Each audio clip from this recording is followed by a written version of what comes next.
আসন্ন জাতীয় সংসদ নির্বাচনকে সামনে রেখে ভোটারদের সতর্ক করেছে নির্বাচন কমিশন। কারণ ছোট্ট একটি ভুলের কারণেই বাতিল হয়ে যেতে পারে আপনার মূল্যবান ভোট। একটি ব্যালটের এক পাশে থাকবে প্রার্থীর নাম, অন্য পাশে তার প্রতীক।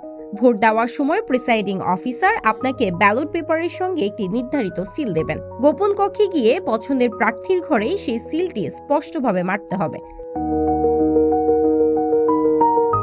তবে সতর্ক থাকতে হবে, সিল নির্ধারিত ঘরের বাহিরে পড়লে ব্যালট বাতিল হতে পারে। কারণ এতে ভোট গণনার সময় বিভ্রান্তি তৈরি হয়, ভোটারের পছন্দ স্পষ্ট থাকে না। ভোট দেওয়ার পর ব্যালট সঠিকভাবে ভাঁজ করাও গুরুত্বপূর্ণ।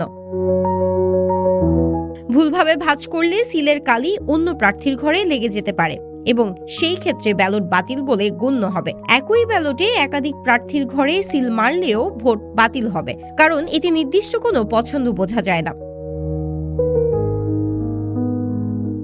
এছাড়া কলম, পেন্সিল, টিক চিহ্ন বা স্বাক্ষর ব্যবহার করা সম্পূর্ণ অবৈধ।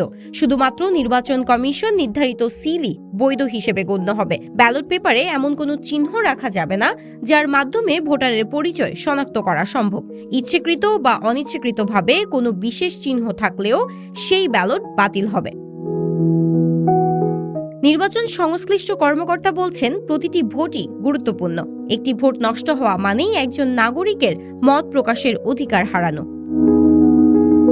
তাই ভোট দেওয়ার আগে নিয়মগুলো ভালোভাবে জেনে নিন এবং নিশ্চিত করুন আপনার ভোট যেন সঠিকভাবে গণনায় আসে।